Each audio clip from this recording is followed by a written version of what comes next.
మలాకి 3వ అధ్యాయము 11వ వచనంలో ఏముందో చూద్దాం. మలాకి 3:11. మలాకి 3:11.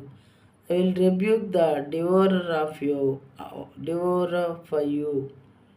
I will rebuke the devourer for you, so that it will not destroy the fruit of your soil, and your wine in the field shall not fail to bear, says the Lord of hosts. మీ పంటను తినివేయు పురుగులను నేను గద్దించెదను, అవి మీ భూమి పంటను నాశనము చేయవు. మీ ద్రాక్ష చెట్లు అకాల ఫలములను రాల్చక ఉండునని సైన్యములకు అధిపతియగు యెహోవా సెలవిచ్చుచున్నాడు. మనం ఎప్పుడైతే దేవుని యందు భయభక్తులు కలిగి ఉంటామో, ఆయనకి ఇవ్వవలసినటువంటి భాగాన్ని ఆయనకి ఇస్తూ ఆయన్ని కనపరుస్తూ ఉంటామో, అప్పుడు దేవుడు ఏం చేస్తాడంట, మన పంటను తినేటటువంటి పురుగులను గద్దిస్తాడంట దేవుడు.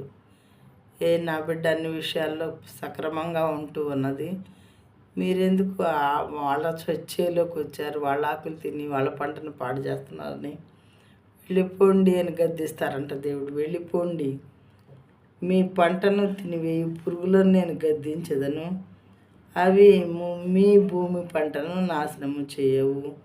మీ ద్రాక్ష చెట్లు అకాల ఫలములను రాల్చక ఉండునని సైన్యములకు అధిపతి యెహోవా సెలవిచ్చుచున్నాడు.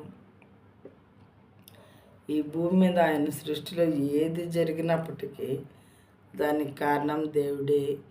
కాబట్టి మరి ఈ విషయాలను మనం మనసులో ఉంచుకొని దేవుని యందు భయభక్తులు కలిగి అన్ని విషయాల్లో ఆయన్ని ఘనపరచు వారంగా ఉన్నట్లయితే, ఆయన కూడా మనల్ని ఘనపరిచే విషయాల్లో మనల్ని ఘనపరుస్తూ మనకు అవసరమైనటువంటి అప్పుడు మన అవసరతలు తీరుస్తూ ఉండేటటువంటి దేవుడు.